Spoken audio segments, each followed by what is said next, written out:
সুপ্রিয় শিক্ষার্থীবৃন্দ, গত পাঠে আমরা সমতলের বেসিক নিয়ে আলোচনা করেছিলাম, সমতলের সাধারণ সূত্রগুলো নিয়ে আলোচনা করেছিলাম। আজকে আমরা সেই সূত্রগুলোর প্রয়োগ দেখব।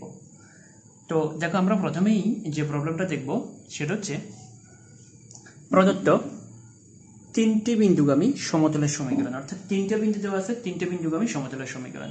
তো গত ক্লাসে আমরা সমতলের বিভিন্ন বিন্দুগামী সমতলের সূত্র নিয়ে আলোচনা করেছিলাম। তোমাদের নিশ্চয় মনে আছে যে এটা হচ্ছে সমতলের সাধারণ সমীকরণ, এটা হচ্ছে এক বিন্দুগামী সমতলের সমীকরণ, এটা হচ্ছে দুই বিন্দুগামী সমতলের সমীকরণ। তো আমরা আজকে যেটা করব সেটা হচ্ছে তিন বিন্দুগামী সমতলের সমীকরণ। দেখো, তিন বিন্দুগামী সমতলের সমীকরণ হচ্ছে এটা, যে তিনটে বিন্দু দ্বারা গঠিত নির্ণায়ক, এবং উপরের সারিতে থাকবে এক্স ওয়াই জেড এবং চতুর্থ কলাম থাকবে সব ওয়ান। তো আমরা দেখি, তাহলে দেখো তিনটা বিন্দুগামী সমতলের সমীকরণ। তাহলে দেখো তিনটা বিন্দুগামী সমতলের সমীকরণ কি হবে। তো সলিউশন, বিন্দুতে এটা দেওয়া আছে, তাহলে প্রদত্ত তিনটি বিন্দুগামী সমতলের সমীকরণ। তাহলে সমীকরণটা কি হবে? X y z one. দেখো, এক্স ওয়াই জেড ওয়ান, এরপরে কি হবে? X one Y one Z one. তার মানে মনে রাখবা, এটা এক্স ওয়ান, এটা ওয়াই ওয়ান, এটা জেড ওয়ান। তাহলে x one Y one Z one, এরপরে ওয়ান, এরপরে x two Y two Z two, তাহলে minus one minus two two, এরপরে x three Y three Z three, তাহলে কত হবে? 0 4 মাইনাস 5 ইকুয়াল টু 0।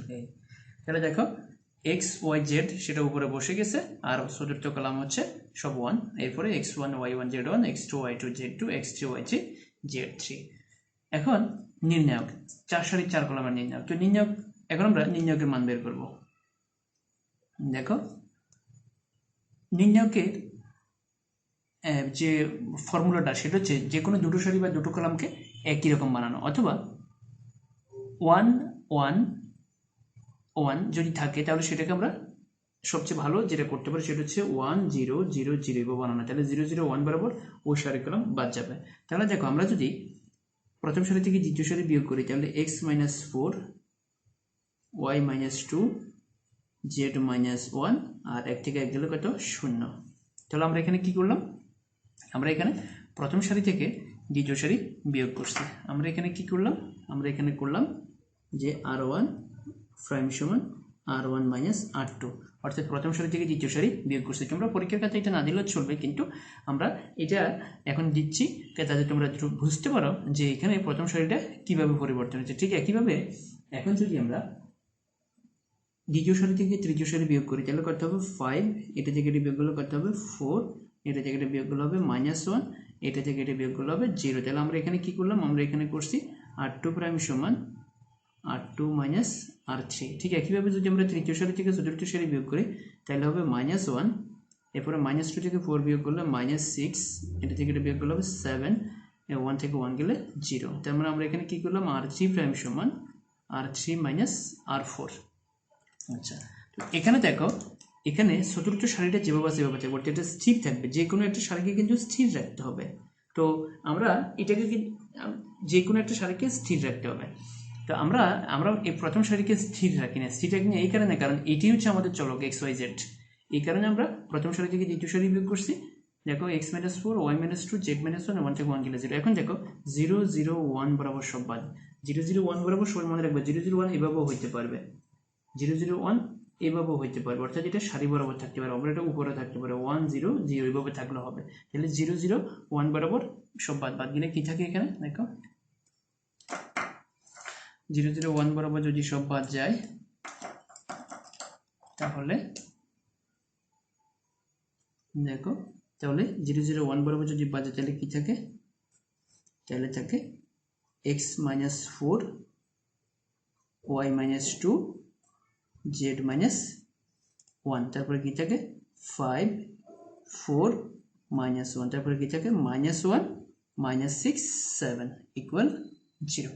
এবার আমরা এটাকে নির্ণায়কের যে ফর্মুলা যে পদ্ধতিটি আছে, নির্ণায়কের মান বের করার যে পদ্ধতি আছে সেই পদ্ধতিতে আমরা মান বের করবো। যেমন 404 কলাম থেকে আমরা কিন্তু ওই সূত্র ব্যবহার করে মান বের করতে পারতাম না, এখন আমরা মান বের করবো। আমরা যদি এটা নিই তাহলে এইটা বরাবর সব বাদ দিলে কি থাকবে, x - 4, দেখো এইটা বাদ দিলে কি থাকবে, এটা দিয়ে এটাকে গুণ করতে হবে 428 সূত্রের মাইনাস এটা দিয়ে এটাকে গুণ। দেখো এই সারি এই যে আমরা যেটা নেব সেটা বরাবর সব বাদ, সারি কলম বরাবর সব বাদ গেলে 428 সূত্রের মাইনাস 6 কে 6, এরপরে সূত্রের মাইনাস, এরপর হবে কি y - 2। তো y - 2 নিলে y - 2 বরাবর সব বাদ, y - 2 বরাবর সব বাদ গেলে কি থাকবে 535 সূত্রের মাইনাস -1 গুণ করলে 1 যোগ, এরপরে যদি আমরা z - 1 নিই তাহলে z - 1 বরাবর সব বাদ দিলে কি থাকবে -530 মাইনাস প্লাস 4 কে 4 = 0। বা এখন দেখো ক্যালকুলেশন করলে কি দাঁড়াবে, এখন যদি আমরা এখান থেকে ক্যালকুলেশন করি তাহলে আমরা পাবো 11x - 17y - 13z প্লাস 3 = 0। এটা হচ্ছে সমতলের সমীকরণ। দেখো তাহলে 3 বিন্দুগামী সমতলের যে ফর্মুলাটা, এই ফর্মুলাটা যদি মাথায় রাখতে পারো, এই ফর্মুলাটা মাথায় থাকলেই দ্রুত অঙ্কটা সলভ করে ফেলা যাবে। আর নির্ণায়কের মান বের করার জন্য দেখো এখানে 404